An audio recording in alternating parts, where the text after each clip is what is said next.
Doctor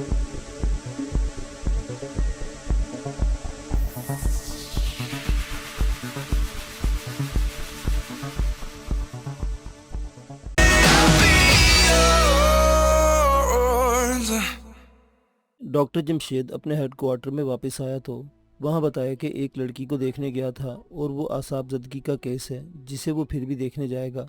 किसी ने इससे ना पूछा कि वो लड़की कौन है, किसकी बेटी है और कहाँ रहती है। इन लोगों के लिए यही काफ़ी था कि डॉक्टर जमशेद ने बताया कि वो मुसलमान है और लड़की का बाप लापता है और भाई भी कुछ अरसे से घर नहीं आया। दरअसल बात यह थी कि इस गुरीला हेड क्वार्टर में किसी को इधर उधर की होश नहीं थी। वहाँ ऊपर से ऑपरेशन आर्डर आते रहते थे या मिशन के लिए पार्टियां बनती रहती थी और इधर उधर गुरीला कार्रवाइयों और इनके नताइज की रिपोर्टें आती रहती थी। जख्मी आते थे तो 2-3 डॉक्टर वहाँ मौजूद थे जो जख्मियों की मरहम पट्टी में मसरूफ़ हो जाते।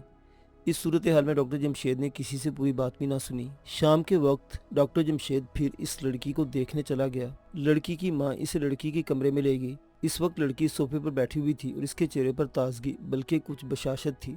डॉक्टर जमशेद ने उससे पूछा कि नींद अच्छी आई। पहले माँ बोली, नींद तो बड़ी गहरी आई थी और ये कुछ देर पहले ही जागी है। लड़की ने मुस्कुराकर सर हिलाया जो इशारा था कि माँ ठीक कहती है। डॉक्टर जमशेद ने लड़की से पूछा कि वो अब कितना कुछ अफाका महसूस कर रही है। डॉक्टर अभी बैठा नहीं था, सोफे पर बैठी लड़की के सामने खड़ा था। उसने उसकी माँ के साथ कोई बात करना चाही तो उधर देखा लेकिन माँ वहाँ नहीं थी, वो कमरे से निकल गई थी। लड़की उठी और अपने दोनों बाजू डॉक्टर जमशेद के गले में डालकर इसके साथ चिपक गई। डॉक्टर जमशेद ने जरा सी भी मुजाहमत ना की बल्कि इसका भी एक बाजू लड़की के गिर लिपट गया।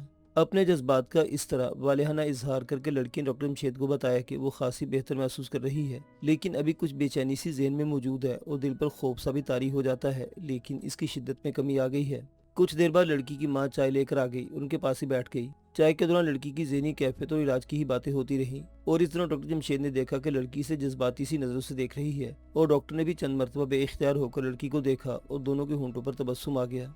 माँ चाय के बर्तन उठाकर चली गई तो लड़की ने डॉक्टर जमशेद से कहा कि इसकी गोली का तो सिर्फ भी असर हुआ कि वो सो गई थी और इससे इसे कुछ जिस्मानी सुकून आ गया था, जिसकी वजह ये थी कि वो कई दिनों और रातों से जागती ही चली आ रही थी और वो सो जाती थी तो इस पर बेदारी का एहसास तारी रहता था, लेकिन इसे दिली सुकून डॉक्टर जमशेद की ज़ात से और बातों से मिला है। लड़की ने जज्बाती अल्फाज में बेसाख्ता इजहार मोहब्बत कर दिया। तब डॉक्टर जमशेद ने से बताया कि इसके बारे में इसके अपने जज्बात भी ऐसे ही हैं, लेकिन इन जज्बात में वो बदी को किसी कीमत पर नहीं लाएगा। लड़की के पास अंग्रेजी के इतने ज़्यादा अल्फाज नहीं थे कि वो अपने जज्बात का इजहार पूरी तरह कर सकती, लेकिन इसने पूरी कोशिश की कि दिल खोलकर इस डॉक्टर के आगे रख दे। इसे जहाँ अल्फाज न मिले इसे डॉक्टर जमशेद का हाथ अपने हाथों में लेकर चूम लिया या ऐसे ही कोई और जज्बाती हरकत करके अपने जज्बात और एहसासात डॉक्टर के आगे खोल कर रख दिए। एक बार तो इसे डॉक्टर जमशेद का बाजू पकड़ा और इसे अपनी तरफ घसीट कर अपने साथ सोफे पर बिठा लिया। डॉक्टर जमशेद को ये डर था कि इसकी माँ आ जाएगी, लेकिन लड़की पूरी तरह बेबाक थी, जैसे उसे यकीन हो कि उसकी माँ नहीं आएगी। डॉक्टर जमशेद ने मुझे बताया कि ये लड़की उसके दिल पर काबिज होती जा रही थी, लेकिन वो इसे भी इलाज का एक हिस्सा समझ रहा था। डॉक्टर जमशेद बात सुनाते हुए ये भी कोशिश कर रहा था कि मैं इस पर कोई शक न करूं। मैंने इस पर जाहिर न होने दिया कि मैंने इस पर कोई शक किया है। मैं हकीकत को समझने वाला आदमी था और इसे फरिश्ता नहीं समझता था। डॉक्टर ने महसूस ही न किया कि इसी वहाँ बैठे 1 घंटे से ज़्यादा वक्त गुजर गया और इसे वापस जाना चाहिए। वो तो जैसे भूल ही गया था कि वो किसी और के लिए भी डॉक्टर है और हो सकता है कि कुछ और जख्मी कहीं से आए हों। इसे इत्मीनान था कि वहाँ 2 और डॉक्टर मौजूद थे। जब इसे ख्याल आया कि अब चलना चाहिए, अब्दुल खालिक आ गया। डॉक्टर जमशेद से बड़े शगुफ्ता लहजे में कहा, लो भाई, तुम्हारी मरीज़ा को मैंने ठीक कर दिया है, लेकिन पूरी तरह सेहतयाब होने में कुछ दिन और लगेंगे। नहीं डॉक्टर साहिब, अब्दुल खालिक ने कहा, ये मरीज़ा मेरी नहीं आपकी है। मैं तो इसकी माँ बेटी को जानता तक ना था। मैं इसकी माँ को बाहर दरवाजे पर खड़े रोता ना देखता तो आप भी इस घर में ना आते और फिर आप जानते हैं कि इस लड़की का अंजाम क्या होता। मैं ये देखकर आपके पास गया था कि ये जवान और खूबसूरत लड़की है, अगर ज़हनी खराबी में ये बाहर निकल गई तो फिर आप समझ सकते हैं कि इसका क्या हशर होना था। यहाँ कानून तो कोई है ही नहीं, जिसे मौका मिलता है वो मनमानी कर जाता है। ये इंडोनेशियाई मुसलमान अपनी जंग आज़ादी में मसरूफ़ हैं। नहीं भाई, डॉक्टर जमशेद ने कहा, यह जंग आज़ादी सिर्फ इनकी नहीं बल्कि हम दोनों की भी है और दुनिया के हर मुसलमान की है। हमें इस खित्ते में इस्लाम को आज़ाद रखना है, यहाँ से हम इस्लाम को और आगे लेकर जाएंगे। मैं आपका हम ख्याल हूँ डॉक्टर साहिब, अब्दुल खालिक ने कहा। हम तो गुमराह होकर इंडियन नेशनल आर्मी में शामिल हुए थे। मैं तो अल्लाह का शुक्र अदा करता हूँ कि इस इस्लामी जंग आज़ादी में शिरकत का मौका मिल गया। ये तो मैं आपको बता ही नहीं रहा कि मैं इस वक्त तक इन गुरीला मुजाहिदीन के साथ कैसे कैसे ख़तरनाक मिशन कर चुका हूँ। कुछ और बातें हुई और अब्दुल खालिक इजाज़त लेकर चला गया। जिस वक्त अब्दुल खालिक उस कमरे में मौजूद था उस वक्त लड़की की माँ भी आ गई थी, लेकिन अब्दुल खालिक वहाँ से निकला तो माँ भी उसके साथ ही निकल गई।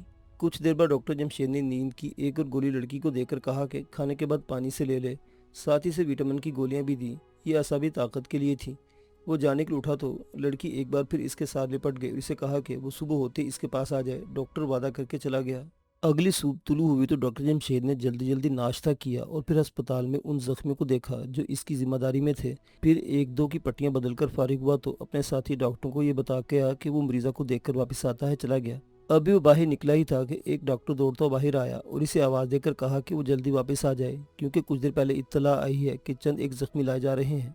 लड़की का घर ज़्यादा दूर नहीं था। डॉक्टर जमशेद बहुत ही तेज़ तेज़ चलता लड़की के घर पहुंचा, इसे अपना मुंतज़िर पाया। सबसे पहले इसकी ज़हनी हालत पूछी। वो तो इसके चेहरे से ज़ाहिर हो रही थी। चेहरे पर वही ताजगी थी जिसने गुज़श्ता शाम देखी थी। माँ हस्बे मामूल कमरे से निकल गई और लड़की ने मोहब्बत की दीवानगी का इजहार अपने हाथों और होंठों से शुरू कर दिया। डॉक्टर जमशेद ने से बताया कि वो ज़्यादा देर रुक नहीं सकेगा क्योंकि कुछ ज़ख्मी आ रहे हैं। उसने ये भी कहा कि दिन के वक्त इसे नींद की गोली नहीं दी जाएगी और लड़की दूसरी गोलियां लेती रहे जो असाबी ताकत के लिए थी। बस इतनी सी बात कहकर डॉक्टर जमशेद वहाँ से आ गया। वो अपने फ़रज़ में कोताही करने वाला आदमी नहीं था। उसका वो दिन बहुत मसरूफ़ गुजरा। 4 ज़ख्मी आए थे जिनमें से एक की हालत बहुत बुरी थी। बड़ी कोशिश के बावजूद इसे बचाया न जा सका और वो मरहम पट्टी के दौरान ही शहीद हो गया। दूसरे जख्मियों के जख्म भी गोलियों के थे, लेकिन गोलियां टांगों और बाजू में लगी थी, इसलिए इनकी जानें बचाई जा सकती थी, जो उन्होंने बचा ली। अलबत्ता एक जख्मी का एक बाजू कंधे से काटना पड़ा क्योंकि मशीन गन का पूरा बरस कलाई से कंधे तक की हड्डियां टुकड़े टुकड़े कर गया था। शाम तक डॉक्टर जमशेद नहा धोकर और कपड़े बदलकर लड़की के घर जाने के लिए तैयार हो चुका था। इसने एक बार फिर जख्मी को देखा और साथ ही डॉक्टर को बताकर वहाँ से निकल गया। उसने उस शाम भी लड़की को बेताबी की हालत में देखा और वो उठकर डॉक्टर के गले लग गई। लड़की की माँ ने आकर कहा कि आज वो खाना यहीं खाएगा। माँ इतनी सी बात कहकर कमरे से निकल गई। जमशेद ने लड़की से कहा कि वो खाने के लिए नहीं रुकेगा क्योंकि सब डॉक्टर इकट्ठे खाना खाया करते हैं, इसलिए इसे अपने साथी को नहीं बताया था कि वो खाने पर नहीं पहुंच सकेगा। लड़की ने इसरार किया, लेकिन डॉक्टर जमशेद ने इसे मनवा लिया कि वो नहीं रुक सकेगा। वो इस ख्याल से उठा के बावर्ची खाने में जाकर लड़की की माँ से कह दे कि वो इसके लिए खाने का तरद्दुद न करे। ये मकान अंदर से खासा बड़ा था और सेन तो कुछ ज़्यादा ही वसी था। एक तरफ क्यारियाँ थी जिनमें पौधे और छोटे छोटे दरख्त उगे हुए थे। जमशेद जब भी यहाँ आया उसने इन क्यारियों की तरफ देखा ही नहीं था। अब वो सेन में निकला तो सेन का बल्ब जल रहा था। वो बावर्ची खाने में जा रहा था जो सामने था। जमशेद की नज़र क्यारियों की तरफ उठ गई। उसे ताज़ा खुद हुई मिट्टी का ढेर नजर आया। उसने इस मिट्टी को कोई अहमियत ना दी। क्यारियों के साथ ही मकान की ऊंची दीवार थी। बावर्ची खाना इन क्यारियों के करीब ही था। जमशेद बावर्ची खाने में गया और लड़की की माँ से कहा कि वो खाने के लिए नहीं रुक सकेगा। इसने वही वजह बताई जो लड़की को बताई थी। वो बावर्ची खाने से निकला तो माँ भी इसके साथ ही निकल आई। डॉक्टर जमशेद ने देखा कि मिट्टी के ढेर के साथ क्यारा खुदा हुआ था और इसकी गहराई कमोबेश 3 फीट थी और लंबाई 6 फीट के लगभग थी। डॉक्टर जमशेद ने लड़की की माँ से वैसे पूछा, ये जगह यहाँ क्यों खुदवाई गई है? माँ ने बड़े शगुफ्ता लहजे में बताया कि इसकी बेटी को पौधों और फूलदार दरख्तों के साथ बड़ी ही दिलचस्पी है और यहाँ 3 दरख्त लगाने हैं और ये लड़की को खुश रखने का एहतमाम है। उसने बताया कि दिन को 2 मजदूर बुलाए थे और ये गड्ढा खुदवाया है और कल यही मजदूर दरख्त लेकर आएंगे और इसमें लगाकर मिट्टी भर देंगे। इसने ये भी कहा कि इसे बताया गया था कि दरख्त अभी चंद फीट ही ऊंचे हैं, लेकिन इन्हें गहराई में लगाना है। डॉक्टर जमशेद ने उधर कोई तवज्जो न दी। इसने माँ बेटी के ज़ौक़ की तारीफ़ की और वापस लड़की के कमरे में जाकर बैठ गया। लड़की उस शाम सिवाय मोहब्बत और प्यार की कोई बात करती ही नहीं थी। उसने डॉक्टर का शुक्रिया अदा किया कि इसने इसे ज़हनी अज़ियत से निजात दिला दी है। ऐसे ही जज्बाती कैफे डॉक्टर पर भी तारीफ होने लगी। लड़की ने इसे कहा कि वो बेफिक्र रहे, इसकी माँ अचानक कमरे में नहीं आएगी। लड़की ने यह भी कहा कि इसने अपनी माँ को बता दिया है कि वो डॉक्टर की मोहब्बत में गिरफ्तार हो गई है और इसकी सेहतयाबी की वजह यही है। इसने ये भी कहा कि माँ ने इसके इन जज्बात को और मोहब्बत को कबूल कर लिया है और कहा है कि वो डॉक्टर के साथ किसी वक्त बात करेगी और इसे शादी के लिए रजामंद कर लेगी। मेरा ख्याल तो ये था कि डॉक्टर सादा आदमी था। इसकी अपनी फितरत में कोई हेर फेर नहीं था, इसलिए हर किसी को अपने जैसा मुखलिस समझता था। यहाँ इसके लिए एक मजबूरी ये भी पैदा हो गई थी कि इतनी खूबसूरत लड़की ने इसकी फितरत में एक तशनगी पैदा कर दी थी जो इंसान की फितरत की एक कमज़ोरी होती है। अब आप उस मंज़र को तसव्वुर में लाए जो मैं बयान करने लगा हूँ। डॉक्टर ने तो ज़रा सी बात और हरकत मुझे सुनाई थी और ऐसा लग रहा था जैसे डॉक्टर किसी अंग्रेज़ी फिल्म का सीन सुना रहा हो। ये मंजर यूँ बना के लड़की सोफे पर बैठी हुई थी। करीब एक लंबूतरा सा स्टूल था जिस पर बड़ी खूबसूरत गद्दी सिली हुई थी। लड़की ने स्टूल घसीट कर अपने सामने रख लिया और डॉक्टर का बाजू पकड़कर खींचा और इसे स्टूल पर बिठा दिया। स्टूल लड़की के इतना करीब था कि दोनों की टांगें एक दूसरे में उलझ गई। इस शाम तो लड़की ने बहुत ज़्यादा जज्बाती होकर मोहब्बत का इजहार किया। اس نے اپنے دونوں ہاتھ ڈاکٹر کی گردن میں دائیں بائیں رکھے اور اسے آگے کر کے اپنا منہ اس کے منہ کے قریب کر لیا۔ 1-2 منٹ بعد ڈاکٹر ذرا پیچھے ہو گیا اور اس نے اپنا منہ ذرا اوپر کیا۔ کمرے کا دروازہ ڈاکٹر کی پیٹھ کے پیچھے تھا۔ ڈاکٹر مجھے سنایا کہ ویسے ہی اس کی نظر صوفے کی دائیں جانب کمرے میں کونے میں گئی جہاں قد آدم آئینے والا ڈریسنگ ٹیبل رکھا تھا۔ سامنے انگیٹھی یعنی ایک بڑی خوبصورت سینری فریم میں لگی رکھی تھی۔ یہ 2 فٹ سے ذرا اونچی لمبی اور 1.5 فٹ چوڑی تھی۔ فریم میں شیشہ لگا ہوا تھا۔ کمرے کی بتی چھت سے لٹک رہی تھی۔ آپ ذرا تصور میں لانے کی کوشش کریں۔ ڈریسنگ ٹیبل کا آئینہ ایسے زاویے پر رکھا تھا کہ دروازے میں سے داخل ہونے والا کوئی بھی شخص اس میں سے نظر نہیں آتا تھا، لیکن سینری کے شیشے میں صاف پتہ چلتا تھا کہ وہ دروازہ ہے اور اس کے آگے صحن ہے۔ وہ جو عکس سینری کے شیشے میں آتا تھا وہ ڈریسنگ ٹیبل کے آئینے میں سے ہو کر آ رہا تھا۔ سینری کے شیشے میں دروازے کا براہ راست عکس نہیں آ سکتا تھا کیونکہ اس کا زاویہ کچھ اور تھا۔ ڈاکٹر نے مجھے آئینے اور شیشے اور دروازے کے نشان بنا کر اور لکیریں ڈال کر سمجھایا تھا کہ یہ عکس کدھر سے کدھر آتا تھا۔ لڑکی پر اس شام محبت کو زیادہ ہی دیوانگی طاری کر رہی تھی۔ وہ بار بار ڈاکٹر کے کندھوں یا گردن پر ہاتھ رکھ کے اس کا منہ اپنے منہ کی طرف کرتی تھی اور ڈاکٹر کی پوزیشن ایسی ہو جاتی تھی جیسے رکوع میں ہوتی ہے۔ ایک بار پھر لڑکی نے یہ حرکت کی تو ڈاکٹر کو جمائی آ گئی۔ اس نے اپنے آپ کو سیدھا کیا اور جمائی کے لیے منہ ذرا اوپر کیا تو اس کی نظر سینری والے شیشے میں چلی گئی۔ اسے پیٹھ پیچھے کھلا دروازہ نظر آیا لیکن دروازہ خالی نہیں تھا۔ اس نے صاف طور پر دیکھا کہ دروازے میں عبدالخالق کھڑا تھا اور اس کے پیچھے ساتھ ہی لگا ایک اور ہندوستانی کھڑا تھا۔ اسے یہ بھی نظر آ گیا کہ دونوں کے ہاتھوں میں ننگے خنجر تھے۔ وہ عام قسم کے سیدھے خنجر نہیں تھے بلکہ وہ انڈونیشیا کے خاص قسم کے خنجر تھے جن کے بلیڈ یعنی پھل دستے کے قریب چوڑے تھے اور آخر میں آ کر نکیلے ہو جاتے تھے، اور اس بلیڈ کی شکل رینگتے ہوئے سانپ جیسی تھی۔ یہ خنجر کسی کے جسم میں داخل کر کے جب کھینچا جاتا تھا تو وہاں سے گوشت باہر آ جاتا تھا اور زخم ایسا ہوتا تھا جس کی مرہم پٹی بھی دشوار ہو جاتی تھی۔ یہ انڈونیشیا کا بڑا ہی خطرناک خنجر تھا۔ میں حیران ہوں کہ ڈاکٹر جمشید نے اپنے ہوش و حواس کس طرح ٹھکانے رکھے۔ کوئی اور ہوتا تو فوراً پیچھے دیکھتا، لیکن ڈاکٹر نے ذرا سی بھی حرکت نہ کی اور یہ ظاہر کیا کہ اسے کچھ معلوم نہیں کہ اس کے عقب میں کیا ہے۔ دماغ حاضر اور ٹھنڈا رکھنے کا نتیجہ تھا کہ وہ سمجھ گیا کہ ہندوستانی جو آئے ہیں ان کے انداز سے ان کا ارادہ بے حد خطرناک ہے۔ عبدالخالق کی نیت ٹھیک ہوتی تو وہ دروازے میں داخل ہوتے ہی السلام علیکم کہتا، لیکن وہ دبے پاؤں آیا اور پھر ہاتھ میں کھلا خنجر اس کی نیت کا اظہار کرتا تھا۔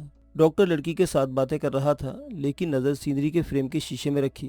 عبدالخالق دبے پاؤں آگے آتا رہا اور اس کا ساتھی اس کے پیچھے اور ذرا دائیں اس کے ساتھ ساتھ آگے بڑھتا رہا۔ لڑکی نے ڈاکٹر کو ایک بار پھر گردن سے پکڑا اور اپنی طرف جھکانے لگی۔ ڈاکٹر فوراً سمجھ گیا کہ اب خنجر اس کی پیٹھ میں اترے گا۔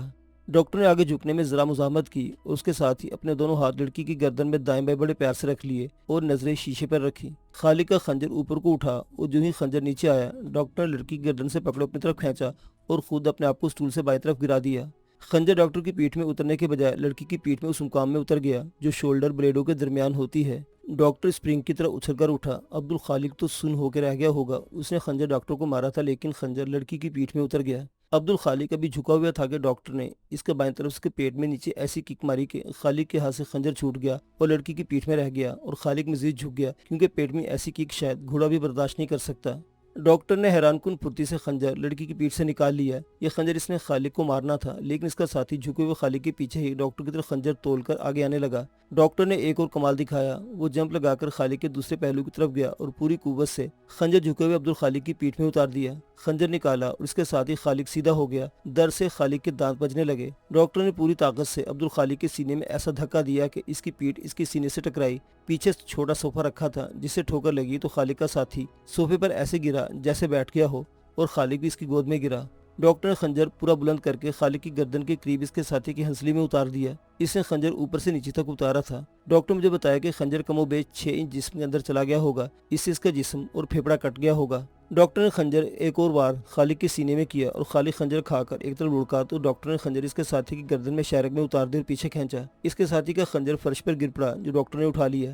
اتنے میں لڑکی کی ماں کمرے میں داخل ہوئی تو اندر کا منظر دیکھ کر اس کی آنکھیں ٹھہر گئی اور یوں لگتا تھا جیسے اس کی آنکھوں کے ڈیلے باہر آ جائیں گے اور پھر اس کا منہ بھی کھل گیا۔ ڈاکٹر نے آگے بڑھ کر خنجر کی نوک اس کی شارک پر رکھ دی اور کہا، آگے چلو۔ وہ اوروں تو بوت بن گئی تھی۔ ڈاکٹر جمشید نے اس کے کندھے پر ہاتھ رکھ کر زور سے جھٹکا دیا اور اسے بائیں کو موڑ دیا۔ پیچھے سے لات مار کر اسے پھر کہا، آگے آگے چلو۔ عورت چل پڑی۔ اس نے دیکھ لیا تھا کہ جس شخص نے اس کی بیٹی کو اور ان 2 آدمیوں کو مار ڈالا ہے وہ اسے بھی مار ڈالے گا۔